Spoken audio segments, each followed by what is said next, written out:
எனக்கு ஒரே ஒரு வருத்தம் தான், அந்த ஒரு வருத்தத்தை தவிர வேறு எதுவுமே கிடையாது அப்படின்ற மாதிரி ஒருத்தர் பேசியிருக்கார். யார் அவர்? முன்னாள் முதல்வர் மு.க.ஸ்டாலின் அவர்கள். அவர் தான். அவங்க இப்போது எந்த ஃபேஸில் இருக்காங்கன்னு தெரியல, என்னடா இப்படி ஆகிப்போச்சு அப்படின்ற ஃபேஸில் தான் இருக்காங்க. ஸோ அப்படி ஒரு மீட்டிங்கில் பேசும்போது அவர் என்ன சொல்கிறார் அப்படின்னு பார்த்தீங்கன்னா, எனக்கு வருத்தம்லாம் நான் தோற்றது கிடையாது, திமுக தோற்று போச்சு, அதுதான் எனக்கு வருத்தம். ஏன்னா நான் வெறும் முகம்தான், தொண்டர்கள் தான் ரத்தம் சதை நரம்பு எல்லாம். நீங்கள் தான் வந்து இந்த திமுகவுடைய மொத்த இயக்கத்துக்கு காரணமே. அப்படி இருக்கும்போது உங்களை என்னால் ஜெயிக்க வைக்க முடியலையே, அதுதான் எனக்கு ரொம்ப வேதனை. அதுபோக வரலாறு என்ன சொல்லுது, திமுக 2வது தடவை ஒரு தடவை கூட ஆட்சிக்கு வந்ததே கிடையாதுன்னு சொல்லுது. அந்த வரலாறை மாற்றிடலான்னு நினச்சேன், அதுதான் நடக்கலை அப்படின்னு அவர் வருத்தப்பட்டு பேசும்போது நமக்கே கொஞ்சம் கஷ்டமாக தான் இருந்துச்சு. தேர்தலில் வெற்றி தோல்வி சகஜம். ஆனால் என்றைக்குமே தனி மனிதர்களை விட இந்த இயக்கம்தான் பெருசு. தனிப்பட்ட என்னோட தோல்வியை விட கழகத்தோட தோல்விக்கு தான் நீங்கள் வருத்தப்படணும்.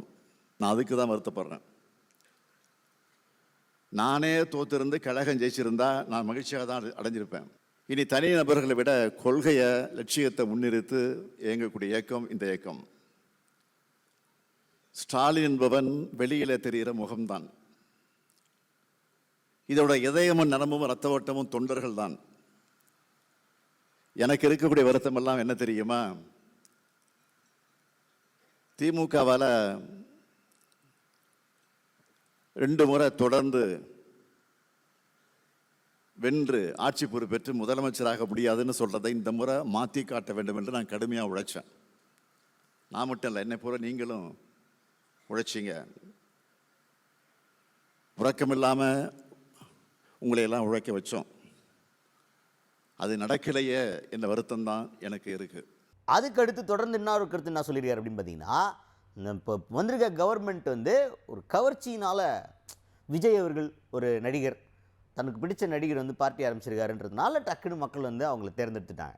ஆனால் குழந்தைங்களுக்கெல்லாம் புதுசாக ஒரு பொம்மை பார்த்தோன்னா அடம்பு வச்சு அந்த பொம்மையை வாங்கி ஒரு 2 நாள் அந்த பொம்மை போர் அடிச்சு போயிடும், அது தூக்கி போட்டு அடுத்த பொம்மையை பார்க்க போயிடும்.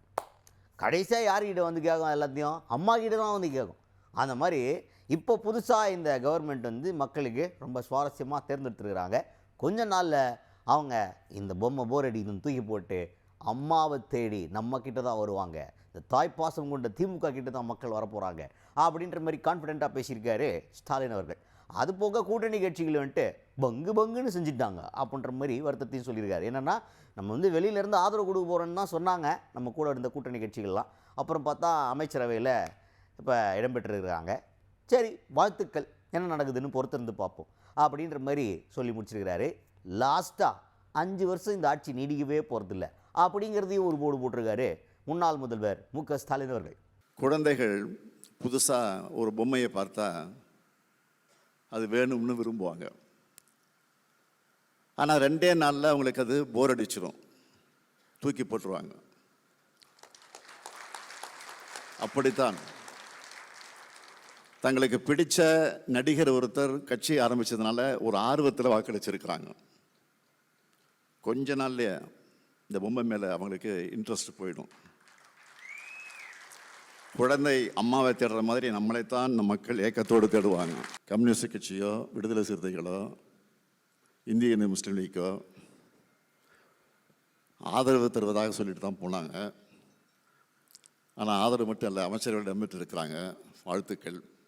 ஆனால் எந்த நேரத்தில் என்ன ஆகும் என்பது நாம் பொறுத்திருப்போம். நிச்சயமாக இது 5 ஆண்டு காலம் நடைபெறக்கூடிய ஆட்சி அல்ல, உறுதியாக சொல்கிறேன்.